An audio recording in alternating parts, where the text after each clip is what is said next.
Alrighty everyone, welcome back. It is now May 9th of 2025, and given that the Netflix executives, including CEO Greg Peters, they are all in pure panic mode right now, especially after the fact that a lot of things are just backfiring for them when it comes down to With Love Meghan and With Love Meghan Season 2. Again, it's not really a Season 2, it is nothing more than a Season 1 Part 2, so to speak. But we know that Meghan Markle will lie time and time again to make it as if her season, or as if her show I should say, got renewed for another one, and that really just wasn't the case. This is Mike Zero. Subscribe if you're new, and like this video to see future updates. You can also follow me at Mike01. I thank you also very much for the great and kind support. So one thing about Meghan Markle right now is that we know that she keeps coming out toward the critics, only making things worse for herself, especially for her show, especially for Netflix in general, and it's just not working well for anybody at this point. But when you look at Meghan Markle in isolation, she is a typical narcissistic, liar, self-absorbed individual, very greedy, very much, in tune with herself only, and as if she always has to be the one that's right. That's just typical behavior coming from her, and it only gets worse after what she recently dropped for what looms for the future of Netflix and exactly what's going on over there. Let's get into this. Now, one thing about all of this surrounding Meghan Markle is that, yes, we know that she is doing everything in her power to remain in Hollywood, to remain in the film industry, to actually get any kind of a role as she can out there, to remain in the spotlight. That's basically what it all boils down to. And she wants to keep doing what she's doing, and she's gonna fight against any of those that are criticizing her, that are trying to get rid of her, and, well, things just got worse. Let's get into this. Now, with Meghan Markle still desperately trying to remain in the spotlight, especially after multiple studios blacklisted her in Hollywood, one major development going on now involves more to do with what she recently delivered that will truly backfire on a grand scale, not just for Netflix, but also for herself. Now, Markle recently delivered the following. With Season 2 from my show, we are really creating these great talking points that we will be exploring in the series that will for sure resonate with the entire world. Looking back at Season 1 and those actual opportunities that we had, the missed opportunities that we had with that one, what I wanted to address for what's in store for the next one is that what I found it was very important that we have a full-on discussion on the importance of diversity, equity, and inclusion with many of the guests that we will have on in the show. And some of those guests, let me tell you, will be a very surprising and unexpected touch for the series. You see, I just think that it's wrong that we are witnessing this celebration, all, of course, of what's happening now by abolishing DEI and treating it like it's some sort of terrible thing for movies and or television or whatever. So I figured, let's use my resources to address why it's quite the opposite, and why we are going to really go into this in great depth for more than half of the episodes that we have to offer. Now guys, again, here we have Meghan Markle yet again, doubling down on her views of DEI, doubling down on her series With Love Meghan. We already know that just a couple of weeks ago she did indeed confirm that she does want to drag in politicians into her show, and that really does allude to what's been going on behind the scenes, where for episodes 4 and 6, you will indeed have little cameos of Gavin Newsom and Kamala Harris cooking with her, talking about their careers and what's in store for the future for their overall careers. Now again, I think it's going to backfire. We know that Netflix executives have a very big divide going on over there, over, of course, Meghan Markle and the board of directors of Netflix and their decision. But again, this is going to be interesting because we know next month they will be doing some additional shooting for, quote-unquote, With Love Meghan Season 2.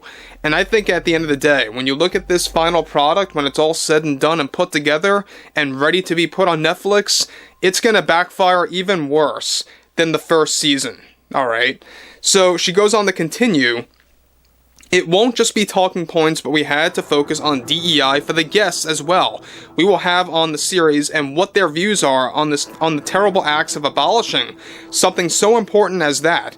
As you all know, I'm a feminist, and I am all for supporting DEI and how it should hold this respect. I think as a woman, when you observe everything of what's going on right now, it's just awful. Absolutely awful. That we are dealing with so many uneducated people celebrating the destruction of DEI. It's terrible behavior behavior, and it's something that I think I really needed to raise awareness for in With Love Meghan Season 2. This is something that I think will really get people talking, and it may perhaps educate many of the uneducated that really need to learn a thing or two about the importance of this, because what we are seeing right now with many studios, organizations and companies either getting scared or frightened from its own government about embracing DEI, I don't see any freedom there. I see limitations to express yourself fully, and we won't be letting go of that in Season 2. We will be expressing ourselves, and I know especially I will. So there she goes again about how DEI is such an important thing in not just the US, but the entire world. She keeps going off about how she thinks it's so wrong that it's being abolished right now in every single aspect, right? Whether it's in the film industry, the music industry, television, businesses, books, video games, whatever it may be. DEI, alright, is still trying to latch on. We know that some companies are showing some resistance towards that, hence why you have everything of what's going on with The Last of Us via HBO, what they have in store for the Harry Potter series, and there's other studios out there that just won't let it go. And so you're seeing this slow turn of the tide, and I say slow turn of the tide because yes, there is some resistance there. And part of that, in this case, is Meghan Markle over at Netflix really trying to make a big thing of this for Season 2.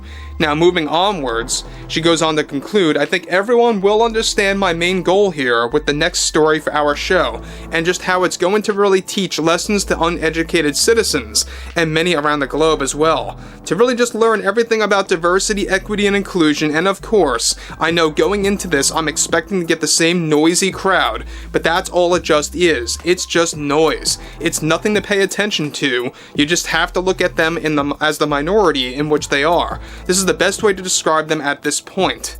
So again, she keeps referencing the critics as just noise, as the minority of people, bringing up the criticism of Meghan Markle, when in reality, it's the majority of the public that truly just resent Meghan Markle. They want nothing to do with her on television, radio, movies, whatever form it may be that allows her presence. People do not want to actually deal with her at all because of her fake, phony behavior, the way that she presents herself, how she terribly lies all the time. I mean, that's just the start of everything, right? I mean, there are so many things wrong with Meghan Markle, which is why Netflix got the actual backlash that they did, and you can expect more backlash to arrive once this thing debuts in the fall. Again, they are eyeing like an early September release, maybe a late August release at the earliest, but they're still eyeing for September to drop Season 2 at this point. We'll have to wait and see exactly what goes on with the reshoots in June. That's going to be a very interesting touch to see exactly how far she's willing to go to really make all these episodes as cringeworthy as possible.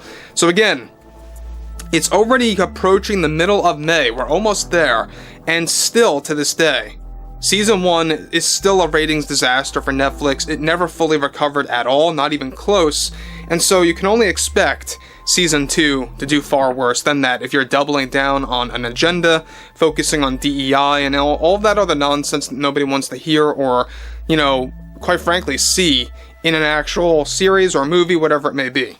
Overall, I would like to hear what everyone has to say about all of this below in the comments, and if you guys did enjoy the content for today, make sure to drop a thumbs up on this video to support the channel, and I will catch you guys later.